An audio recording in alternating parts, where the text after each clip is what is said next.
Welcome to the 4 Canada podcast. I'm your host, Wes. Tricia is not around today. She is working, but today we have Matt from Maple.Overland on Instagram. How you doing today, Matt? Fabulous. Just enjoying the hail. Yeah, we're just talking off air there that you got a little bit of a hailstorm over there in Ontario. Yeah. Kingston, an hour away from me is getting pure snow. I'm getting actual hail, but I'm an hour north. Makes sense. Yeah, but isn't hail more of a summertime or springtime thing, not a wintertime? Yeah. I don't know what's going on because now it's sunny again. So I don't know. You got to love Canadian winters, right? Oh, yeah. 1 minute you're walking around in the t-shirt, next minute you're all bundled up, and then you're undressing again, and it's all over the place. I used to live in Calgary for 2-3 years, and seriously, it'd be like minus 20 in the morning and then plus 10 in the afternoon. So when that Chinook comes off those mountains, it just, Yeah, when we lived in Red Deer, it was super cold. Yeah. What do you get? You're just north of Kingston there. What do you normally get for temperatures? When we're in Kingston, like we always travel to go camping, but Kingston's lake effect weather's because right beside Lake Ontario. It's mild, barely any snow, but an hour north, it's waist deep. Yeah, I lived in Toronto for about 10 years, and I remember going down to it was just on the other side of Hamilton there, and between Hamilton and Niagara. St. Catharines, there we go, yeah. Just at some friend's place, we ended up staying there for 3-4 hours, and we look outside, and there's like a foot of snow. And then we decided, okay, we're not going to go anywhere. We're just going to stay overnight. And next morning, there's like a total of 2 or 2.5 feet of snow. And it's like, where did this just come right off the lake, right? It's just incredible. The lake drifts, I guess you'd call it, off the lake there. Yeah, Kingston's it's on the next point over from Toronto, right? So they're both right next to Lake Ontario. So they get the lake effects. Yeah. You look outside in Kingston, it's green. And then we go to my wife's family in Bancroft, and it's 3 feet of snow. It's 2 hours away. Yeah, doesn't make sense at all. Once again, we're talking with Matt from Maple.Overland. He's on Instagram at Maple_Overland. And is it a dot? Yeah. I'm sorry, Maple.Overland. See, that's my old man eyes not being able to read the small screen. Pretty sure it's dot. I believe I have a clone now, so let me just double check. Yeah, it's dot. There's an underscore in Alberta. That's Maple_Overland. They do expeditions. All right, so Maple.Overland. Sorry about that, folks. It's my old age eyes not being able to read this small screen in the phone. Oh, man. So you live in Ontario, as we discussed, and you actually overland in a bit of a different rig, Land Rover Discovery. Yeah. What the hell? More, it's a Land Rover Discovery 3, which nobody does. That's the small one, right? Yeah, it's a more high-end grocery getter, but it has electronic diffs. It's got the range controls. It's got the dial for all the different ranges. It's got lockers. It walks through everything. The only problem is you have to do a lot of things to put bigger tires on it. But they have quite a bit with the electrical, with the traction control and stuff like that too on that one, don't they? Yeah. The only difference is the reason the Land Rover community don't like me too much is I ripped out the airbags and threw in coils. So why a Land Rover? It's actually a kind of weird story. I have a Pathfinder. We bought it back when we started having bigger family and we needed a 7-seater and I didn't want a minivan. So we bought a 08 Pathfinder, and that thing walks through everything. And when we've decided to start doing more of this, I was researching to do a Titan swap on the Pathfinder and looking into it and all that stuff. And then my wife basically said, you've had the truck since we bought it brand new. So why don't you get something different? And we'll keep this one pass on to the kids. And I started looking online, Facebook, a group of us started looking. We all started looking for vehicles at the same time. And I had a whole bunch of things I was looking at. I was looking at Xteras because my dad, before he passed, worked at Nissan. So I have 4 Nissans. So I've always been a Nissan guy. So I was looking at like Xteras, and I was finding them online, like already Titan swapped and stuff like that. But I'm more of a person who likes to buy something, get used to it, and modify it myself so that I know how to do it. So I didn't want to buy something that someone else already did and just basically have a pre-bought vehicle. Yeah.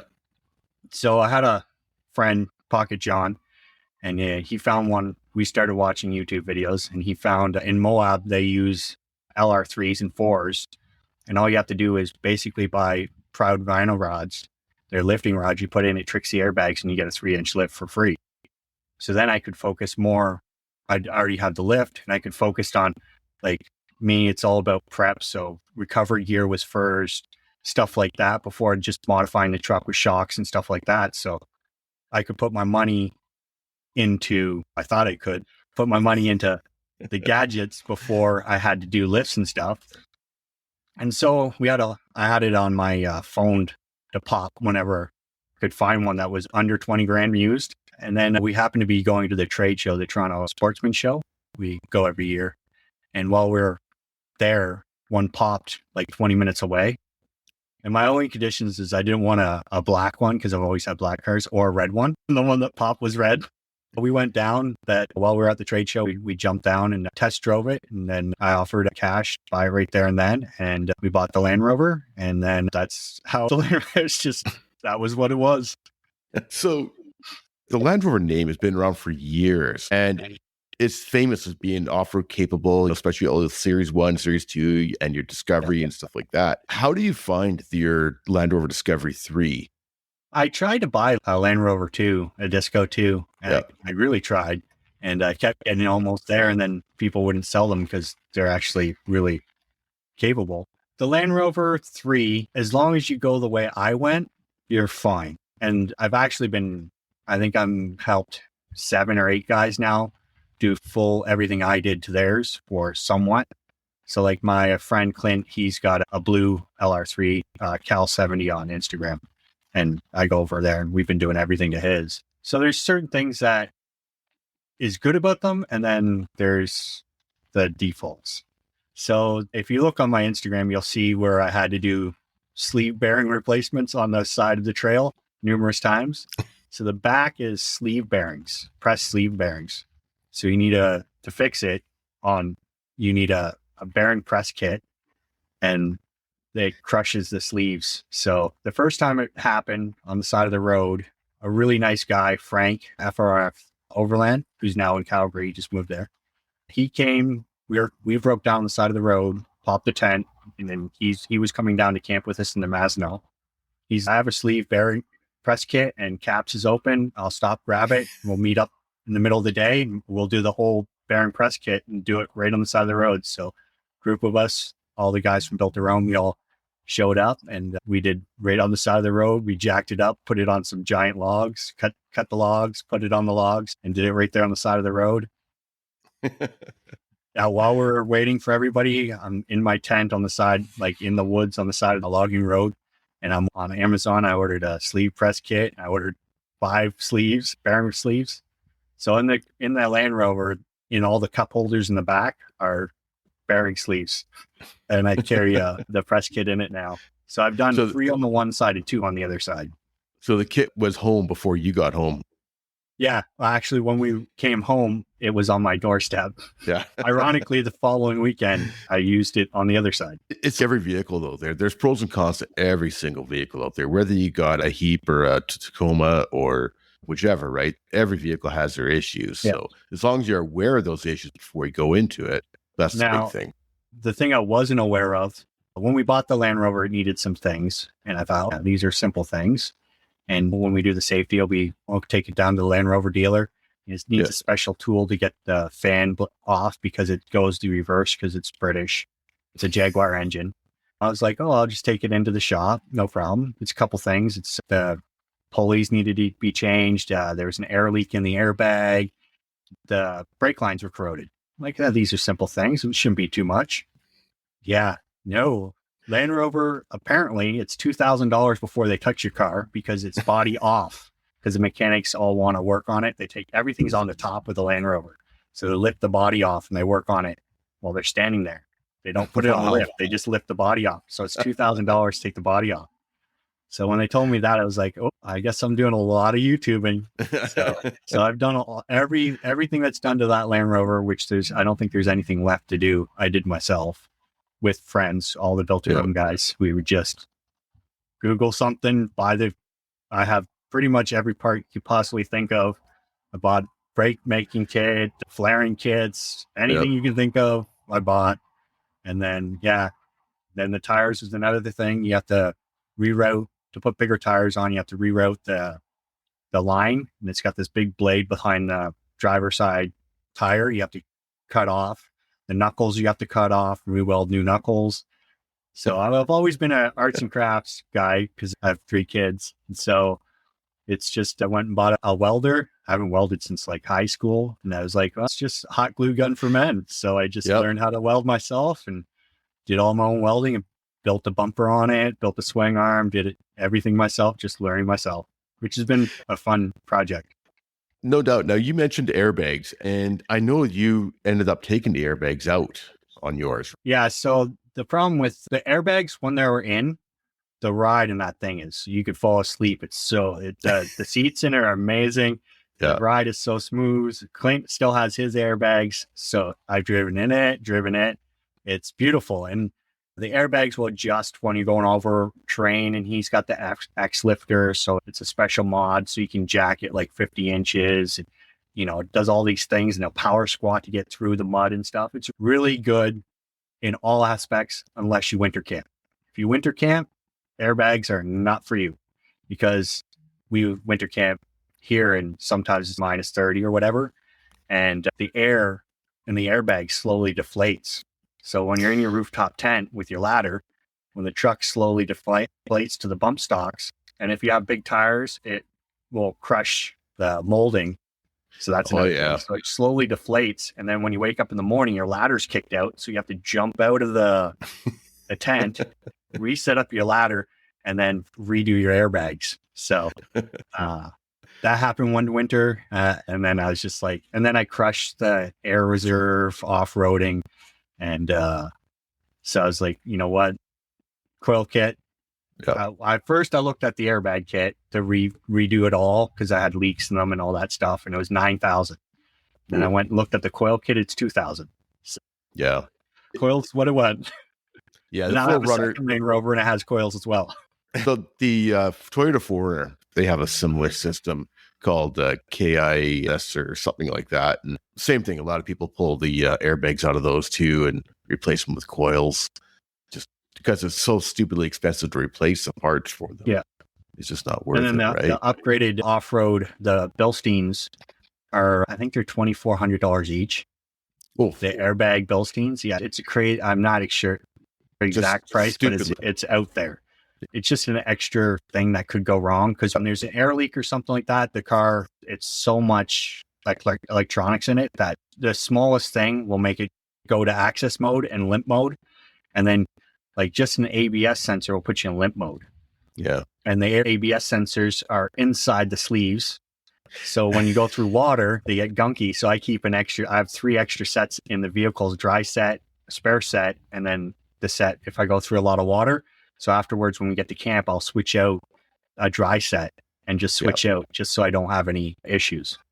Is it an easy swap at least? It's a 9mm, it's weird, 9mm socket. You can just unscrew it, unclip the little clips, unplug it, and then you're done. It's okay. Maybe to do all 4, maybe 7 minutes, 8 minutes. Wait, not bad then. Yeah, exactly. So what else have you done for mods on the Land Rover?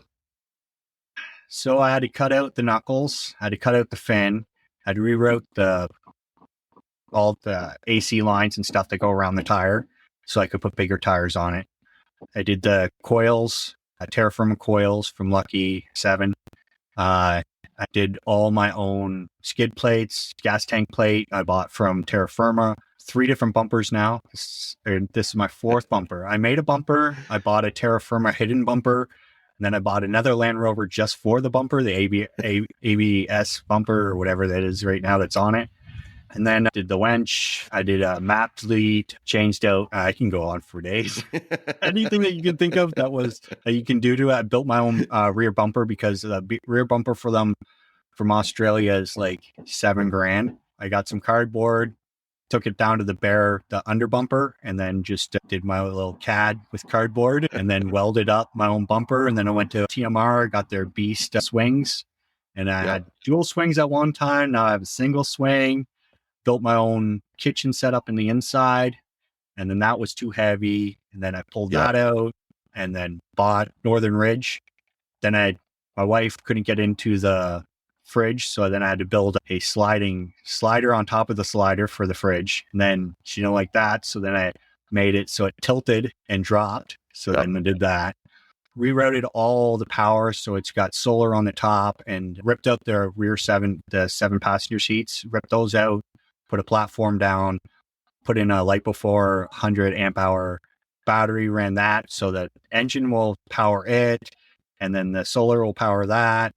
And then I made my own control switches so I could have plugs and stuff. Then we put in a CB, rerun that, did all the lights, pretty much anything you can think of. Everything. Changed out the CVs to the heavy duty CVs, changed out the tie rods to heavy duty tie rods. I put in SYR top hats so that I wouldn't squat anymore with the weight. Pretty much anything you could think of, I've done to that. There's nothing stock on it except for the color. Yeah. So you're definitely a DIY guy. Is that something out of a necessity, or is this something you actually really enjoy doing? I really enjoy doing it. So then I bought this off-road trailer and built myself my own off-road trailer with my wife and the guys from Built to Roam. I guess that's why we're called Built to Roam. We all just build the stuff to go roaming in it. And I like projects. After work, on weekends, build it and then go test it out and use it. It was hard at the start. I would buy stuff and my wife would be like, do we need that? Do we need that? And then Pocket John, so Tiny Tina, Tacoma on Instagram, he got stuck in a tornado that hit the Mazenot. And he was stuck there. And so were like 20 different camps. So he called us and said, hey, I'm stuck. Can you guys help us? So I just drove all the way to Hawkesbury to look at a car for my son. And we were on our way back, which was like a 3-hour drive. And on our way back, he sent a message. And I'm like, I guess turn and burn. So we did 26 hours, went through 4 chainsaw, cut out 20 camps, air rescued a woman that got a tree fell on her car. So our cutting allowed them to get in, rescued John 26 hours later. And every single thing that we put on that Land Rover, we used. The winch we used, the snorkel. We couldn't go through the one way because the trees are all collapsed and twisted. Yeah. Oak trees were bent down and twisted with pine. So if we were to cut it, it'd turn into a whipple and just rip us apart. So we had to drive through a lake to go around that on the road. So the water came in the windows of the Land Rover. And that was when I had it on full height on the airbags. So it's pretty high up on 34s and then jacked pretty high up. And the water was coming in the windows. So everything, the snorkel, everything that we've bought, we used that weekend. And then it was easy after that to justify anything we bought because everything that we've ever put on that thing, we've used. So, yeah. That's one thing that I've found too, is that everything I've bought and I've pretty much used. And if I don't use it, I usually end up getting rid of it because I just don't want to pack it all around. Yeah. It's everything in the back of the Pathfinder is designed to be modular to fit in. Even how I designed where the slide is for the fridge, the diesel heater turns sideways and drops in beside it. So everything's, I moved a lot as a kid. So I was really good at packing and moving. So I'm really good at Jenga and stuff in. So every time I build something, it has to fit somewhere and like slide in. Even the drone has its own spot where it slides in. So there's a lot of that. And then by doing that and posting the videos, a lot of people reached out and sent me their things that helped out. Lamba and their Molly kit that really helped out in the truck. So allowed me to put stuff on the roof and on the sunroofs I never used. Never opened my sunroofs. It got Molly across them. So yeah, it's got 3 sunroofs in it and I've never even opened them. Some people are like, oh my God, how can you not use your sunroofs? I got a Molly across it, can't open it. So you mentioned you're running 34s on it. Is that on the Pathfinder? No, so it's got 34. It's got Greenland Predators. It's this, I call them kitty cats. It's got cats on the sides of the sidewalls. So they're 13.5 wide and they're 34s, but with the lugs, they're probably like 35. Well, you have to cut half the wheel well out to get them to fit. The only winter time I run Goodyear all-terrain or I guess through the mud and snow Goodyear Wranglers. I run 33.5 on 10.5 for the winter time, just because unless we're going winter like deep wheeling, then I'll switch back to the big kitty cat mud tires. Yeah. So did you grow up exploring and camping and all that in Ontario, or did this come to you in a later life? So I'm from north of 7. So if you understand what that means, I'm a redneck. So we grew up in the bush. So like summer times, it was you take a canoe, take your fishing rods, chainsaw, and then you fill it full of alcohol, and then you just go for 2 months. And then whatever you catch is what you're eating. And so I grew up doing that. And then like later in life with the kids, not so much 4-wheelers and stuff like that, but not really anything 4x4 truck related. Bought the Pathfinder just because I didn't like getting stuck in anything. I always like to be on time. So Pathfinder, that thing's a tank. There's a reason why Australia and Russia loves them. Yep. As long as you're up to the 2012, after that, they turned into like the passenger car. Yeah.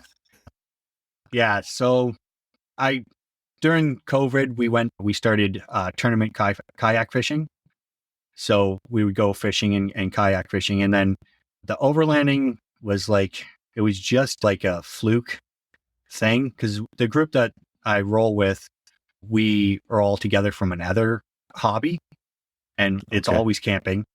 Yeah. And so we wanted something to blow off steam on the weekends. We weren't doing that. So it was brought to attention, this overlanding stuff. And we went to Overland North on the runway. That was the first thing. And Overland North, Luke and his crew, amazing. They just sparked our interest. Amazing event. If you can get to it, go to it.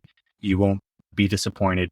We went to the first one in the runway, and then that's when we all got hooked. And the rest is history. So after Overland North, the fall one, we all got hooked, and that's when we started looking. That's when I started looking for an off-road vehicle to do it. My wife for Christmas bought me a Go Recreation Overland soft shell tent. That was our first tent. And we went to the summer Overland North. And at that one is where I won. First time I've ever, I've done hundreds of events. And that's the first time for the other thing that our group does. So I won a tent from Skye Tent at Overland North. And that's also a story of how I ended up being with Skye Tent. Well, you can't lose with that and winning a free tent, right? And it's a good quality tent. I mean, Skye Tent, we've had David on before, and Skye Tent, all their tents are good quality tents. So smoking deal for you. I won the tent, and then that's when I first started the Maple.Overland and started posting. And he's seen how enthused and happy we were. So he reached out to us and said, you guys just have that flair for loving the outdoors, and I would really like to partner with you. And some of us signed with Skye Tent. A few of us in the group signed with other tent manufacturers. And the group, in the group, there was 3 different tent manufacturers that were sponsoring group members. We just went camping every weekend. So Dave, even though my 2 years is over and I'm with nobody now, but if Dave needed anything, I'd be there in a heartbeat. He has such a passion. Sometimes it gets him in trouble, but I can't say nothing. Dave treated us amazing. I've had mine on since then. It's a tank. I beat the living bejesus out of it. Everything still is no rips, no tears, still perfect condition, a little dirty. But I can't say nothing bad about it. It's amazing. And then one of our crew members has the very first Skye Tent. So that's 9 years old and still going strong. So can't say anything bad about it. And it's really interesting talking with him that he's so passionate about his product and he just gets so excited about it and just and that's something that is really nice to talk to people that are passionate about their product. There's so many people out there that are just a salesman or they have a business and this is what it is and here you go idea, but he is just so so you get him talking about it and sometimes you can't stop him from talking. He's so passionate, right? Some people take it the wrong way, but I just say Dave's very passionate about trying to give everybody the best experience they can have camping. And that's what his product does for us. And Dave's a sweetheart. I'll do anything that Dave ever wants us to do. I would go do instantly, and I'm still here for him. I still promote the product, still love the product, promote any of his new guys. Can't say anything bad. Yep, no, great guy for sure. And for our listeners, There's a home hardware. I'll throw it in the show notes with the episode that we did with Dave, and he is one of our, I'm gonna say probably first 10 or 20 guests that we had on the show. And like I say, super passionate, and he's got a really good product. So you mentioned that you grew up in the woods kind of idea. What was your first 4x4? Pathfinder, actually. I was more into Fieros and Trans Ams because we had four-wheelers, right? So if you wanted to go in the woods, we'd just jump on like a quad runner or something and just take off. I had 3-wheelers, 4-wheelers, dirt bikes. I really didn't have any need to have a 4x4. So Pathfinder was my first 4x4. It's still here. It's still over there. And I'm going to put a plow on it. It's going to become I've had it since day one and put almost 400,000 kilometers on it. It still runs strong. I can't say anything bad about the Pathfinder. So we're going to put a plow on it, turn it into the property's plow truck. Perfect. You mentioned your wife a few times. Is she much into the camping and overlanding as you are? Yeah, she's actually more of the drive. Sometimes I want to build and tinker and build up this trailer is my new project. And I'd rather go camping and have fun. So if anybody knows my wife, they know she's a party around the campfire. She'll take care of she'll make sure that campfire is nice and hot and the flame is high. Nice. That's great. That makes a huge difference when your spouse is into it just as much as you are. Yeah. It makes it so much easier to go out as well as work on the projects as well, too. She's from north of 7, so she's from Bancroft. So we've been together 27 years. We go and camp and do pretty much anything. And it's just how'd you guys meet? We moved a lot. My dad's family's from Bancroft, so we would go up on summers, and I would go up and play ball hockey in the streets. So you guys just bought some new property. I've been seeing on your Instagram with a little lake there, and looks like a nice little setup there. So just shy of 100 acres. We're in Ardoch, so it's about an hour and 20 minutes north of Kingston, about an hour away from Ottawa. Yeah. So we're north of 7. And so I got a 30-acre lake right behind me and a 17-acre island right there, and then 60 acres behind the lake. And then I'm surrounded in Crown land and national parks. So Crotch National Park is right there beside me, which has got good walleye fishing. Perfect. It sounds like it's a perfect spot for everybody to come camping in your backyard. Yeah, we just found I'm going to buy an Argo next weekend because around my property to get there, I have a neighbor that's really tight to me, and just they're like 1 acre before I can get to my property. So I'd have to get the Argo to drive back there. But then I just looking through all the stuff you get when you buy a house, turns out that I have an access road. And then I just found the access road that goes directly back. And then I found I have a sand pit that's right beside the lake. So we're going to start next weekend. We're going to start going back there and clear cutting all the stuff that's down. So I sent my drones back there, and I have a few hunting camps, full setups back there. I got some cars, some dump trucks. I got some stuff back on my property that's not mine. Stuff you didn't know you had. Now I waited till after. So we've been here for a little bit, so I didn't want to mess with anybody's hunting or anything. So we waited till after the hunting season to even start going back there. Fair enough. Appreciate that. But it sounds like you got a few things you didn't expect. Yeah. I was fishing on my kayak in the back, and these 2 young men came out and told me that I needed to get off the lake because they're hunting. And I looked at them. I said, "That's odd because it's my lake and you shouldn't be hunting on my property." Well, this is our hunting camp. I was like, "It's my property." So there's been some hiccups with the locals now that we're a local. So I guess it's only going to take time. Probably some people didn't even realize that it wasn't Crown land either back there. If it's Yeah, the house and stuff, right? Crown land, but Right. Beside my property, there's another property that's being sold, and it's 272 acres, and it's on Ardoch Lake, which my property technically connects to. So there's a road for them to do. They split it up into a bunch of cottages, and they're selling it for $2.5 million for all these cottages to a developer. So there's a road that goes back there, and I just finally went back on that road 3 days ago.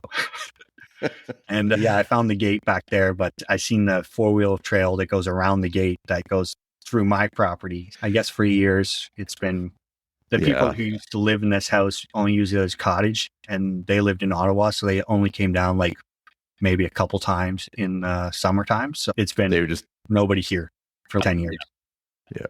Yeah, they just use it for the lake and just hang out at the beach or at the lakeside. And that's about it. So I own I don't own the actual water, but I own all the property around it. So it's a private lake that I guess I'm not allowed to name now. So what are you going to name it? Right? I think we're going to call it Jig. So my dad's name was Jeffrey Irvin Godfrey. So we're going to call it Jig. Nice. Jig Lake. Speaking of names, have you named? Yeah, that's maple because the color is harvest red. Yeah. And I didn't want anything red. No, we named it maple because it's the red of a maple tree. The dark, if you looked at a red maple. And then I also like the taste of maple. So when I drink maple moonshine, it kind of fits in. So it's ironic. So that's actually one thing I do miss about Ontario is fall time. That's the best time is fall and winter. Yeah. Yeah. So you mentioned earlier off air that the winter time is one of your favorite times of year. You're one of those weird people that go camping in the winter. Nobody's out there. You're all by yourself. You don't have to worry about spots, fighting locals, like fighting cityites. You don't have to worry about anybody. You're up there by yourself. Your group is all alone. You don't have to worry. Occasionally you get snowmobilers come through, but they usually just stop and warm up by the fire and take off. So there's no bugs. Yeah, no bugs. Yeah, that's one thing I hear is we get lots of black flies and mosquitoes. Yeah, I bet. Yeah. As we were talking earlier, I just got into the winter camping, so still getting used to it. I did it January, February, March last year, and I've been out 3 times in this November here, this month. And it's like I 1 or 2 more I'll do in December. But the diesel heater, as I mentioned, has been a game changer for me. Yeah. Yeah. So are you running the Vever or the Vever or however you pronounce it? So I have to fit in the truck perfectly. I bought the square squat one, but then I have some ones that we made into Pelican cases. And then now I have a kit one that's going in the back of the new trailer that we just built. Getting pretty good at them. And then Pocket John's like an ace with these things with the filters and knows all the settings and tells you what P12 is, P14, P6, all the errors. The one thing I've noticed, and I know there's a fix around it, I got to basically replace a fuel pump, but it's that tick. It's that famous diesel heater tick, right? Yeah. That drives me crazy sometimes. Well, if you get the LF brothers, you get rid of that tick. So one of our guys, Cap, he bought the LF brothers. Okay. And it's no tick. It is no noise at all. Sometimes he has to get up just to make sure it's still going because he's not sure if it's going. Although I like the tick because it's soothing. So we sleep with fans in our tent, even the wintertime because of the noise. And I just like the tick is just consistent tick, tick, tick, tick. I've gotten used to it and I've moved my heater around enough that like the very first time I did it, I made the mistake of having it too close to basically my head kind of idea underneath my head. And that was just way too noisy. So I've moved around. So it's not too bad. You get used to it kind of idea. We 3D printed some sleeve holders. So when you zip the tent up, it locks it in place. And then I had the tire carrier where you put the diesel heater on it. And then I put my boots, I bent the exhaust pipe in a big bend. And then I put my boots underneath the exhaust pipe. So it keeps my boots heated. So when I come down off the tent, I put my feet in my boots and they're warm boots. And there's no snow on them. There you go. Got to think extra steps here. Yeah, I'm still getting used to the winter stuff, but I'm getting it all figured out slowly, right? It's all trial and error. So for people that are interested in winter camping, what kind of advice would you give them? And use a hot glue gun. It makes it a perfect thing. If you look on my Instagram, we didn't have a winter liner for our old tent. So we created our own and it was, I think it was $36 the most expensive thing was the Gorilla Tape at $22. Wow. But yeah, That's actually a really good idea. A winter liner is really ideal if you're going to go anything minus 10. Yeah. And then, yeah, a diesel heater is a game changer. Have a winter heater, some way to heat. I wouldn't recommend one of those like the buddy heaters. We did have a buddy heater at the start, and make sure if you do have a buddy heater, you have the one that turns off if it tips over, but I wouldn't recommend it. The price of the buddy heaters is the same. Buy your diesel heater in the summertime. They're like a quarter of the price. Yeah. I bought mine for $60 in the summer. Yeah, I think I bought mine last December, I think it was, or last January, and even at that point, it's $160, which is still cheap, right? So yeah, and then make sure you have a chainsaw with you, because in the wintertime, the snow breaks stuff, falls here. Yeah, it's good to have a chainsaw, and then recovery gear, of course. You should have recovery gear, either a winch or other ways to recover yourself, mat tracks, stuff like that. And you don't need to go buy the expensive stuff. Like I have Firefly mat tracks, and they get everybody out of everything. We've made rainbow bridges. I think the most we've used is 22 mat tracks. I got a video of us pulling. Wow. Going up the side of it, because the one spot we found in the Maz, the B2R spot, you have to go down a bunch of ridge, and if you slide off. And the night that we went down there was a giant ice rainstorm, and so it made it slick. Some of the smaller cars walked right up it, but then my truck slid off and was hanging off. So we created the rainbow bridge of mat tracks of different colors. But I wouldn't recommend any of the Princess Auto mat tracks. You want middle, if you're going to buy, at least go with something that has Logitech or something like that. You don't need to go crazy with the $400 mat tracks, but something good. Strike 67, stuff like that. Yeah, those ones at the Strike Force 67, they have the folding ones. Those are interesting. Yeah, they store up really good. And the owners are great gentlemen. We met them on the East Coast trip. When we went to the East Coast, we met up with Hub City and Ryan and them, that crew, Spike, great guys. They showed us around to some spots in New Brunswick on our trip. So let's hop into that trip. That was this summer, and that's one of the things I did want to talk about. Was that your first trip out east? I used to play competitive rugby, so I was on the U16, U18, U21. The East Coast trip is something that we did every summer. We went out, played the East Coast teams, and played Australia and stuff like that. Yeah. So I'd been there when I was younger a lot. The covered bridge, I signed it 26 times. So it was one of the... So before COVID, our family planned to go out and Airbnb. So we talked to this lady, we set up Airbnbs, we set up a whole thing that we were going to do, and then COVID happened. And so then when COVID ended and we could travel, we've already had it all planned out, spots that we were going to go visit and stuff with the kids. Yeah. And the crew seen it and said, let's all go do the East Coast. So I joined a bunch of different East Coast overlanding forums and Facebook groups, and everybody on the East Coast was so helpful, giving us spots, secret locations, free spots, all this stuff. And 9 of us, 9 rigs with families, traveled, and we did 5,000 kilometers in 11 days. So we stopped at the covered bridge, and my kids got to sign it. And nice.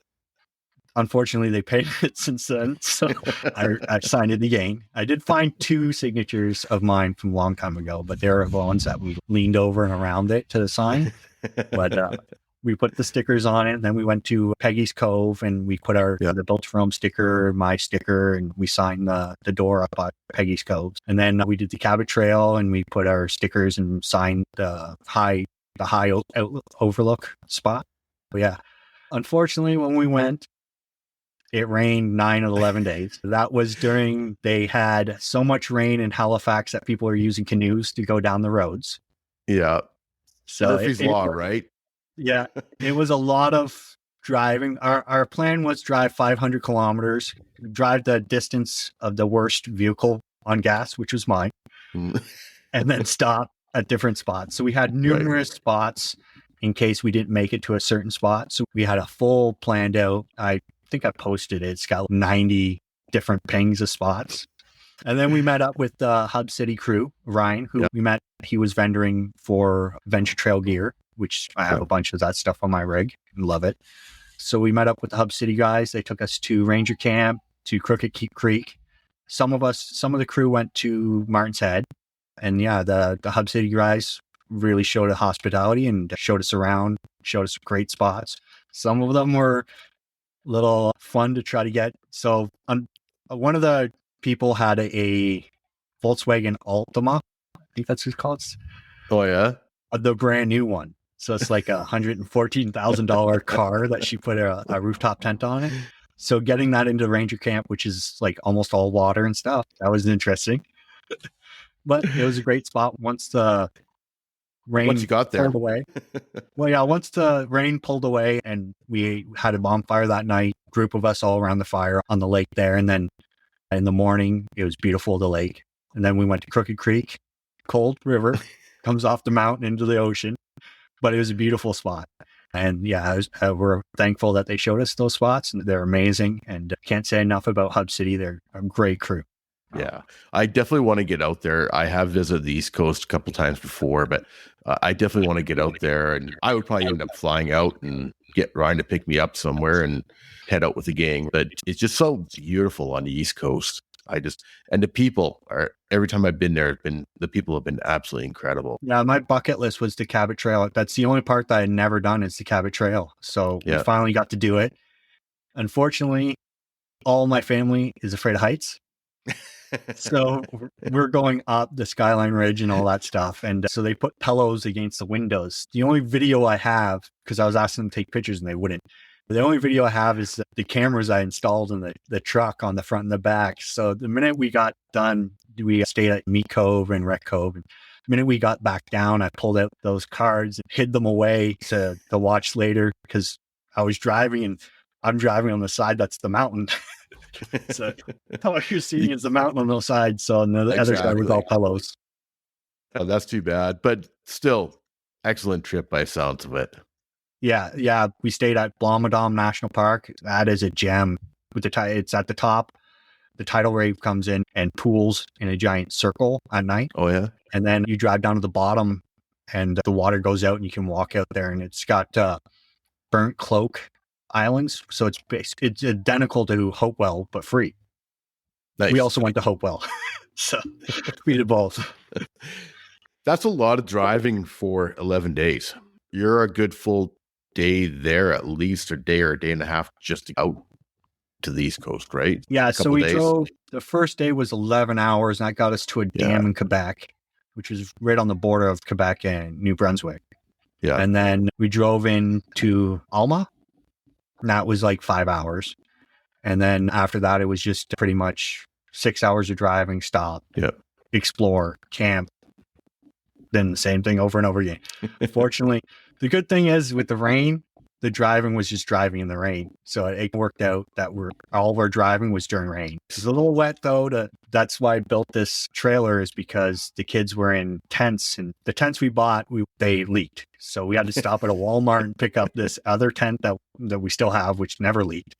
And so the first thing when we got back was we need a trailer for the kids. So first thing I did was we went and bought this off-road trailer that somebody started, and then I gutted it and rebuilt it from the scratch and learned how to do like poor man's fiberglass. So learned how to do a whole bunch of new projects on the trailer. So tell us about the trailer. Is it what's the word I'm thinking of? It's a square drop trailer. Right. Or that's what I built it on. So the back opens and it's got the kitchen prep area.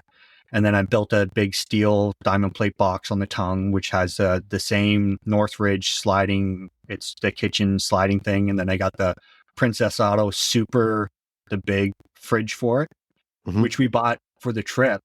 And we kept it because my granddaughter was young. So we needed to so we bought this big giant. They had it on sale. So that was good. We only paid $500 instead of $1,000. Yeah. So I built this box just to incorporate all the extra stuff that I had. And then I got the shower on it. And then it's got the same tires as the Land Rover on it. And then it has a spare tire. So I have 2 spare tires plus the 2 tires on it, plus the Land Rover tire. It's all matching tires on it. So just built it out so that it would intermix between the two. And right now we built the inside. I got solar on it. We're doing batteries in it. And we're just, it's pretty much done now. Nice. Next project. I It's got an done now, extra. just in time for winter camping, right?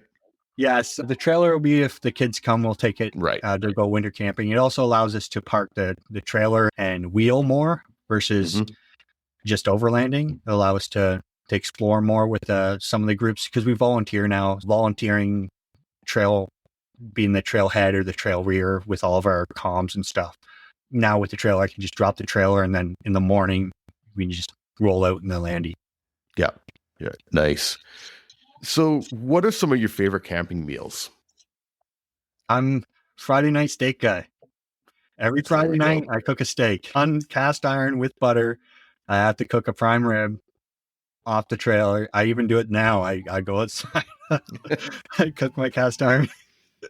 But we do pretty much everything. We roast potatoes we're really into cooking. That's why we've spent so much. So I'm redoing the fridge system because my old fridge blew up. And so I found this drawer system fridge. So I have drawers on the one side and then I Okay. have the platform with the thing. So now they made a fridge that's like a drawer. So I just ordered it. I'll be here tomorrow, actually. So the That'd be Bruges cool. 32 quart drawer fridge, and then I bought two of them. So we have one for drinks on the bottom, one for food on the top.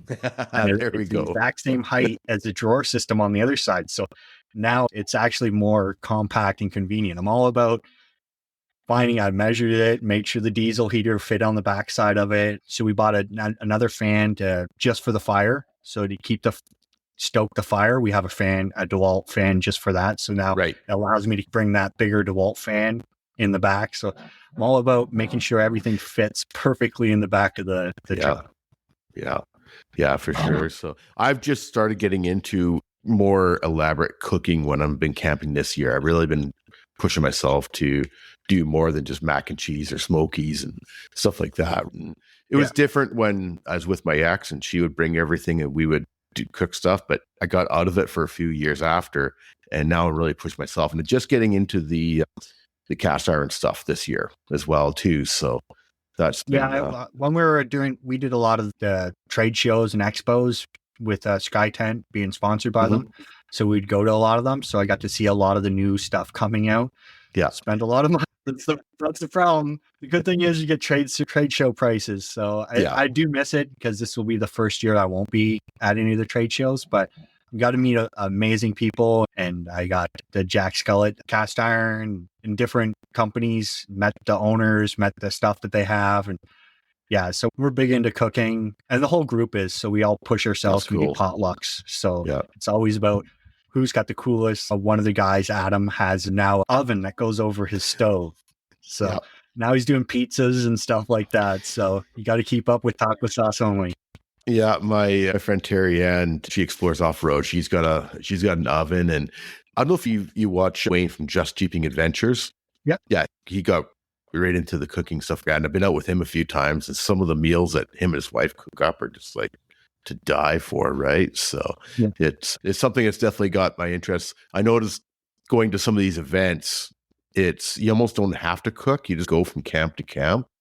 Yeah, because everybody's cooking and they want to show off what they're cooking. So sure. You almost don't have to cook. Yeah, the cooking is one of the best aspects. One of our drawers is just in our cooking, different pans and pots and different stuff. And I even built my own skillet out of a wok and welded my own base because the price for those is just ridiculous. But I just built my own. But yeah, cooking is one of the best things about camping is you can pop out and relax and cook, have a drink, get the fire going. It's very peaceful, I find. And then when we're fishing, we did a lot because we do kayak fishing. So we did a lot of cooking there too. So it's one of the things that I always did is you cook what you eat type thing.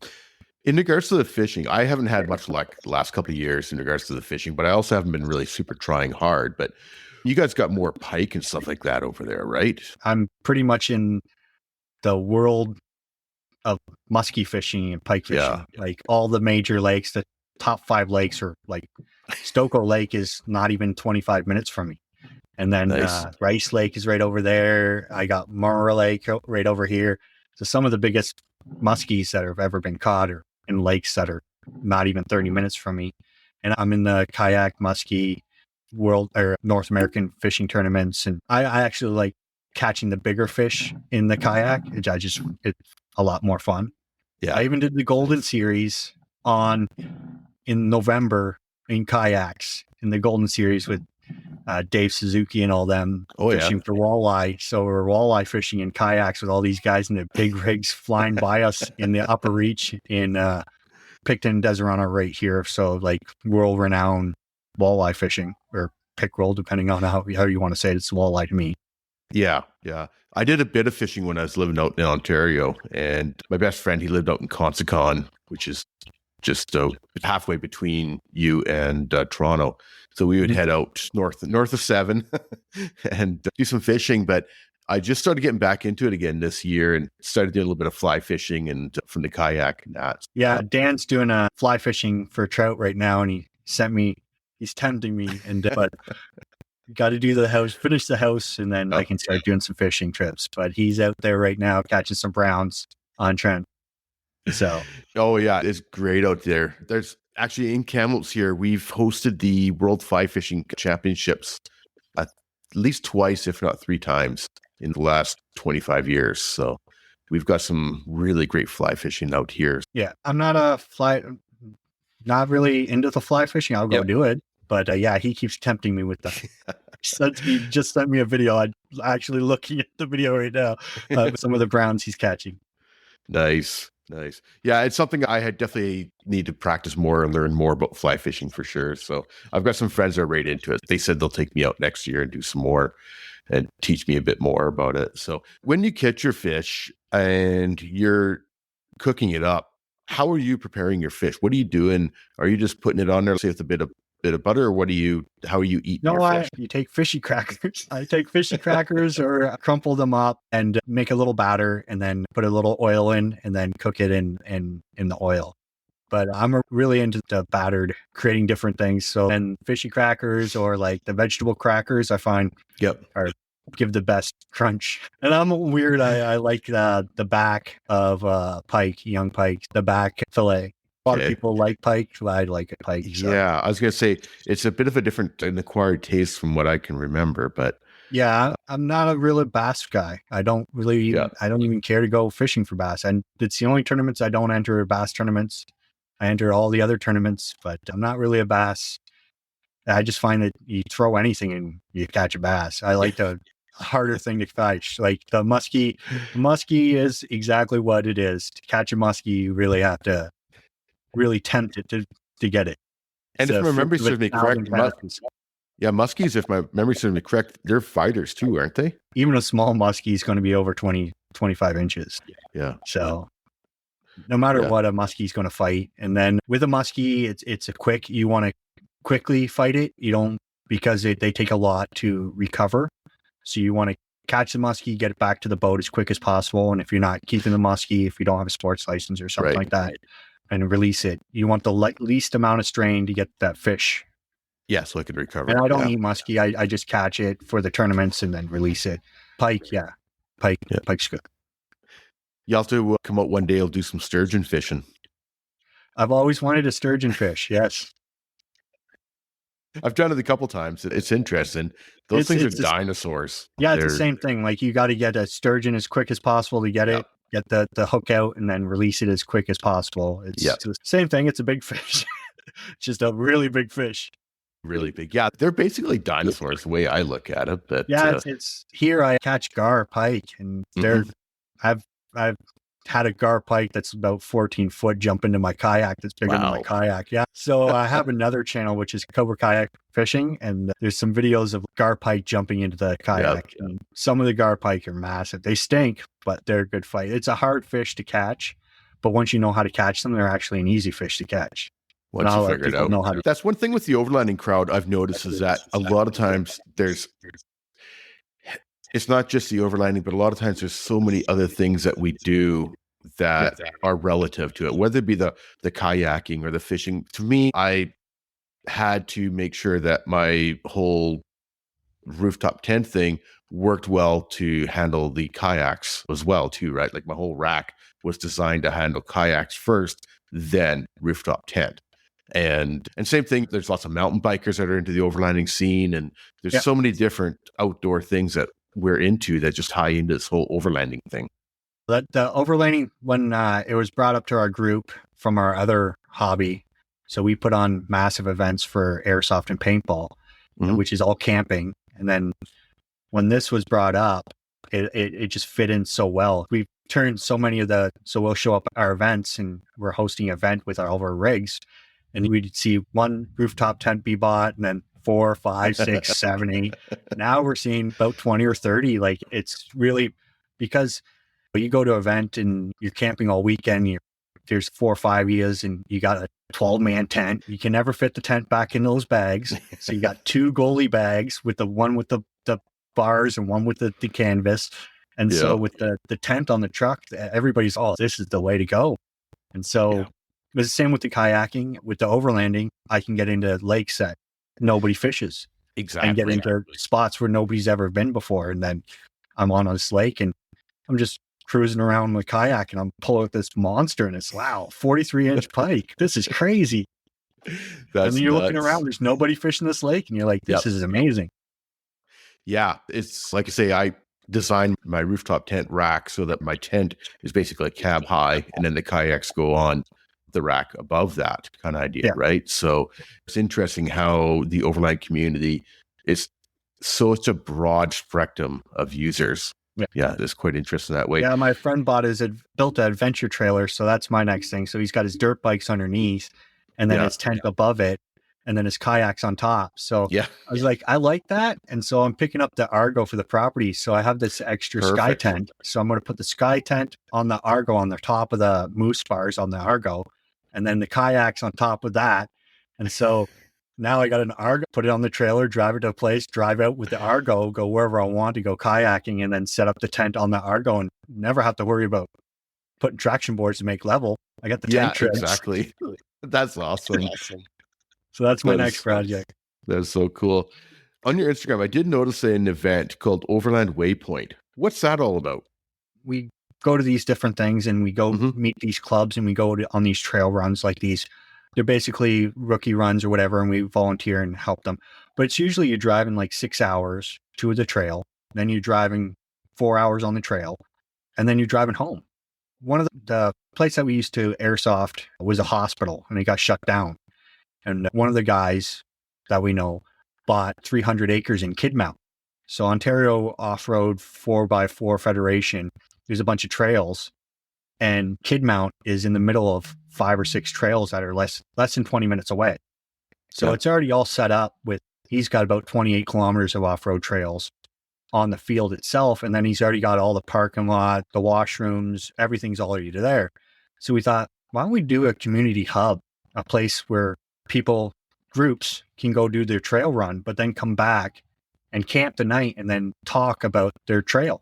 And then because the trails are self-run, we're just given, it's basically a community hub for all the different clubs to meet up after they did trail rides. And because there's so many trails within the distance of Kidmount, they can all go do that and then come back and then camp and then walk around the campfires, meet all the different clubs, the different groups.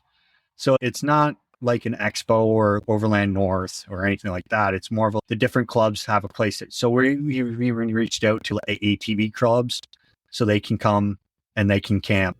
They park their vehicles there, take their ATVs and take off on their trails and then come back and camp at the field.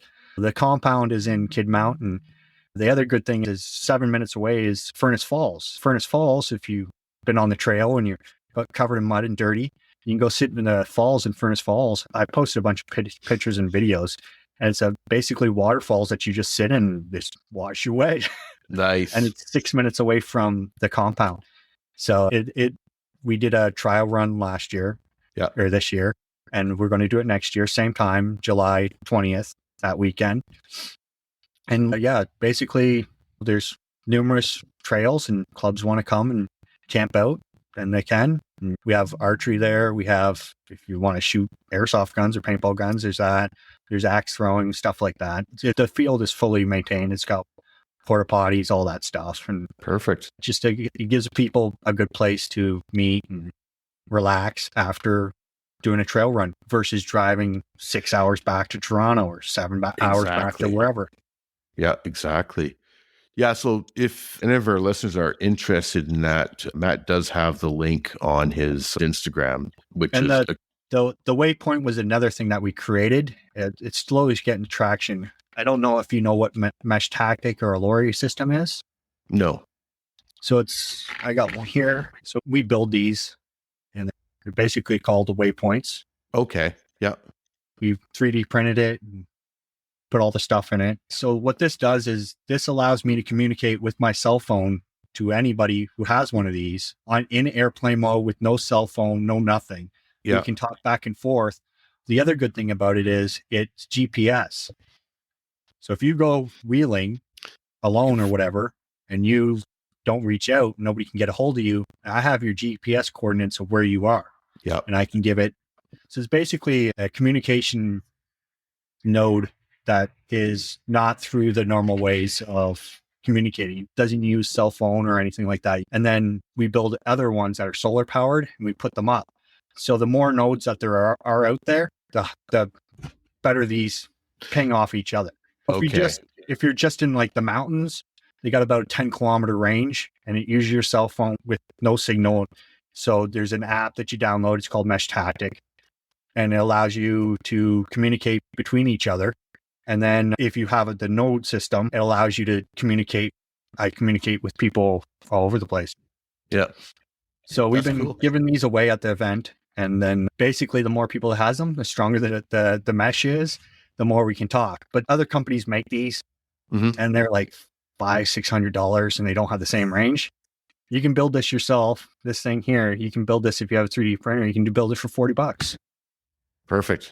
So we build them. That's where the Waypoint idea came from. And then the Waypoint Overland was just like the same thing, a community hub for people to get together and then go and explore with. Perfect. Yeah, I did check out the website and stuff like that and was looking around on it, but looks like it was a fun time you guys had last year. Yeah, so it was just a trial. We wanted to see how it would work out, and hopefully we expand. And if we don't, it doesn't matter to us. We're still going to go and do it.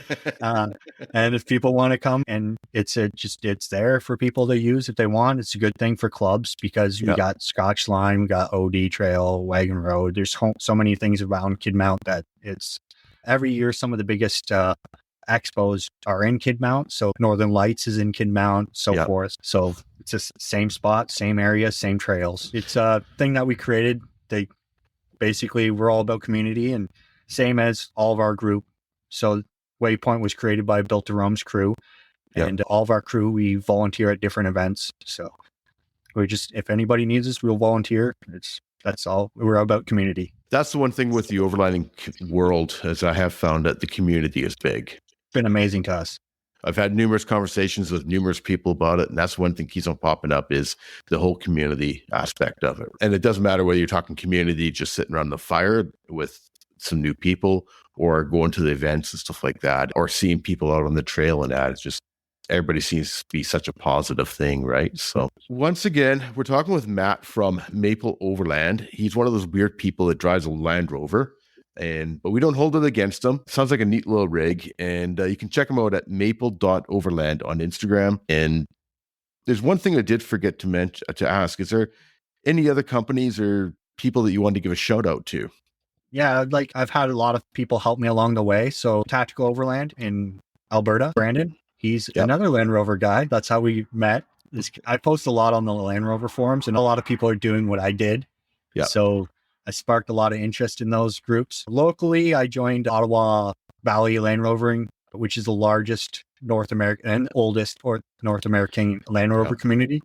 Now I'm the outsider because I drive a weird Land Rover and I coiled it.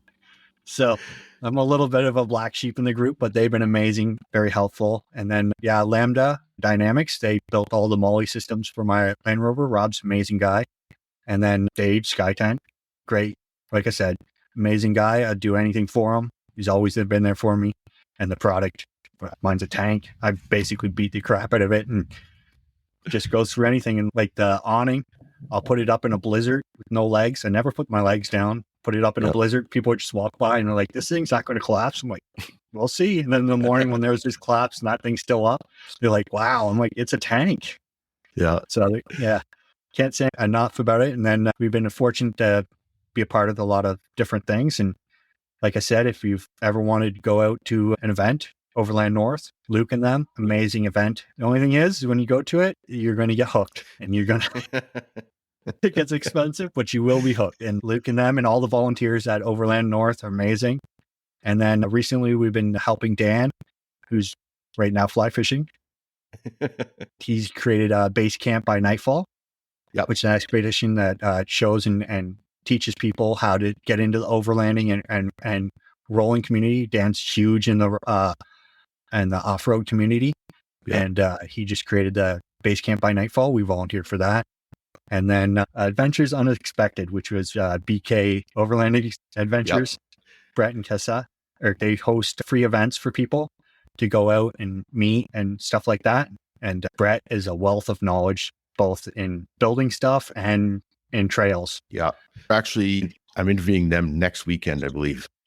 Amazing people. So Brett has really so looking much forward knowledge. to that. So much knowledge. He's the first person who took us through trails, and amazing.